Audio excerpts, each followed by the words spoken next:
बरसों से इस घर में रह रहा हूं, लेकिन कागज एक भी पूरा नहीं है। क्या बुढ़ापे में बेघर होना पड़ेगा? दादाजी का खतियान तो है, लेकिन रसीद नहीं। क्या सर्वे में मेरी जमीन चली जाएगी? रजिस्ट्री तो करवा ली थी, लेकिन जमाबंदी में मेरा नाम ही नहीं है। तो क्या मेरी जिंदगी भर की कमाई डूब गई? बिहार और उत्तर भारत में इस समय स्पेशल लैंड सर्वे चल रहा है। सरकार ने जमीन के रिकॉर्ड अपडेट करने की एक नई समय सीमा तय की है और इसी वजह से आज लाखों लोग डरे हुए हैं। मेरी जमीन का क्या होगा? अमीन क्या लिख देगा? मेरा कागज सही है या नहीं?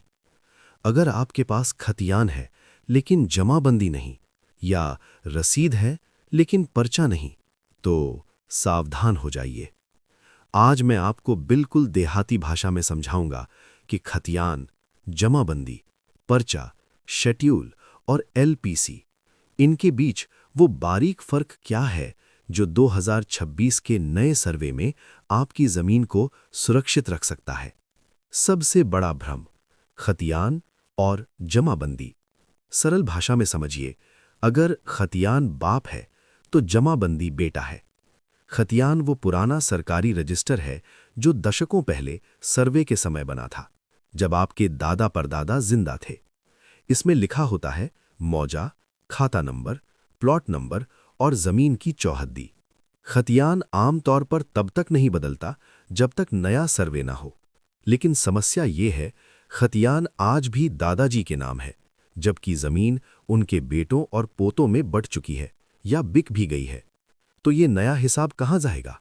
जमाबंदी में। जमाबंदी को रजिस्टर 2 भी कहते हैं। ये बताती है कि आज के रिकॉर्ड में जमीन किसके नाम है और लगान कौन दे रहा है।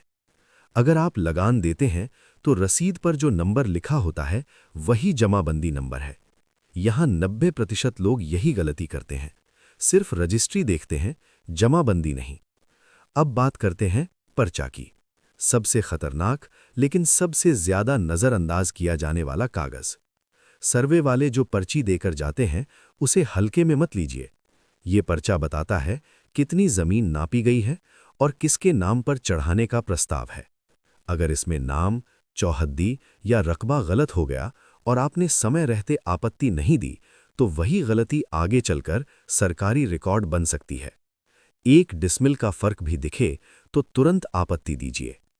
अब समझते हैं शेड्यूल और वंशावली। अक्सर एक ही जमीन पर 4 भाई रहते हैं, लेकिन कागज दादाजी के नाम होता है। मुंह जुबानी बंटवारा 2026 के सर्वे में मान्य नहीं होता।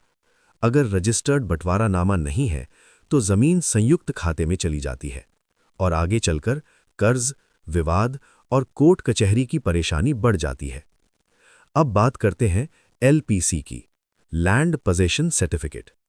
एलपीसी ये साबित करता है कि वर्तमान रिकॉर्ड में जमीन पर किसका कब्जा दर्ज है। लेकिन ध्यान रखिए, एलपीसी तभी बनेगा जब रसीद अपडेट होगी और इसकी वैधता सीमित समय के लिए होती है। ये कोई स्थायी कागज नहीं है। एक और बड़ी गलती, दाखिल खारिज नहीं कराना। जमीन लिखवा लेना काफी नहीं है। जब तक सरकारी रिकॉर्ड में नाम नहीं चढ़ेगा और रसीद आपके नाम से नहीं कटेगी, तब तक मालिकाना अधूरा है। अब आते हैं 2026 के नए सिस्टम पर, ULPIN। अब हर जमीन को एक यूनिक पहचान नंबर मिलेगा। लेकिन अगर खतियान और जमाबंदी में नाम या पिता का नाम अलग-अलग है तो ULPIN बनने में अड़चन आएगी। इसलिए अभी ही परिमार्जन पोर्टल पर जाकर गलतियां सुधरवाना जरूरी है। और आखिर में सबसे जरूरी बात, हमेशा QR कोड या सरकारी सत्यापन वाली प्रमाणित कॉपी पर ही भरोसा करें। बिना सत्यापन वाला कागज भविष्य में बड़ी परेशानी खड़ी कर सकता है।